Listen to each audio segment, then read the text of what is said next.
day, my people. I'm here again. And when you see me, you know there's an issue to solve. But firstly, let me start by greeting all Nigerians. Ekwa Faradao, you people's eyes have seen shaking.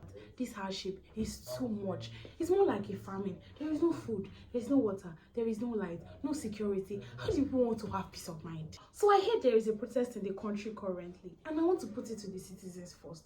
What do you want the president to do? From the one of his campaigning up to his elected date, he has told you all to sit back and relax. Èmi aṣíwájú mo sọ fún yín ọ̀rọ̀ epo yẹn á parẹ́ ní epo àwọn á di 200 á di 500 ẹ fọkàn balẹ̀ á máa gbé wálẹ̀. Even his son, Seyi Tinubu, said Nigeria should endure because it is not their joy that Nigerians are going through this hardship. So in a case like this, who do we blame? Do we blame the past governments or we blame the recent one? Because we all know that most of the edible things that are expensive in the country now are all produced by Nigerians. Let's start from the likes of pure water. Something as low as pure water, sachet water. 16 sachets of a bag of pure water is 300 naira, 350, 400 for a sachet of water that is produced from the tap, well, or even borehole. Let's go to the likes of Gary that we produce in Nigeria, locally made, when they use manpower and firewood with cassava to produce. Gary is now 200 naira per cup that is produced in the country.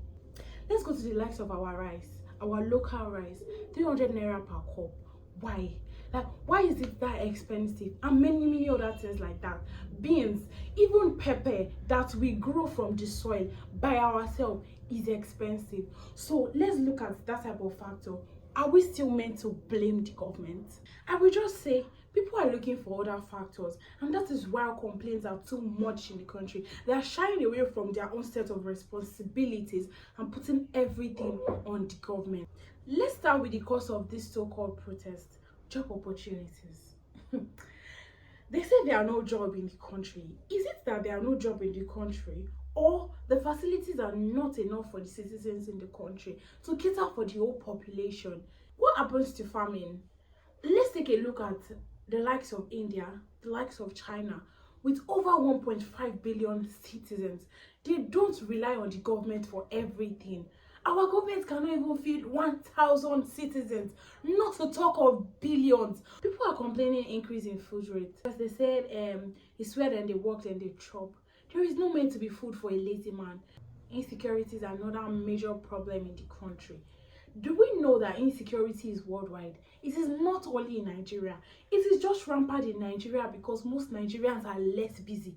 We have little or nothing that we're using our time for. Imagine the situation when you go out very early in the morning and you are coming back like around 6 or 7, thinking about what's the next step of action to make money. How do you want to be thinking about, oh, I want to enter into this person's house and kidnap this person and steal this person? With that kind of thing, you'll be thinking about how to make your future a better one. I just feel Nigerians are just quick to complain and they're shying away from responsibilities as a community and as a society. Let's talk about bad road. If you guys remember that during the election, there was something called local government chairmen that were elected. What are they doing? Those local government chairmen that were elected, if they come together and call the community together and take some step of actions, the government will be ready to support them. They know something has started in this place and the government will be ready to take over. But once they don't take their own responsibilities, the government is definitely not going to do anything about it because steps has not been taken, so actions cannot follow. Moving on to dollar. I've been seeing dollar has increased to 1.5. Dollar is now 1.7. How is dollar affecting Nigerians is my question. Except for those working in the online space, which is actually a gain onto their side. Everything has to be placed on the government, and that is why the country is not moving forward. On to Mr. President. Why is petrol even expensive? We are the ones producing anything crude oil. And the first thing that he did when he became the president was to remove subsidy from the fuel. No matter how long you protest, though, We are going to remove subsidy. Oh, the citizens thought it was going to favor them, but apparently it just made the cost of living and transportation more expensive. Doing a throwback during the realm of Goodluck Jonathan, when he wanted to remove subsidy, that time when fuel was still 65 naira.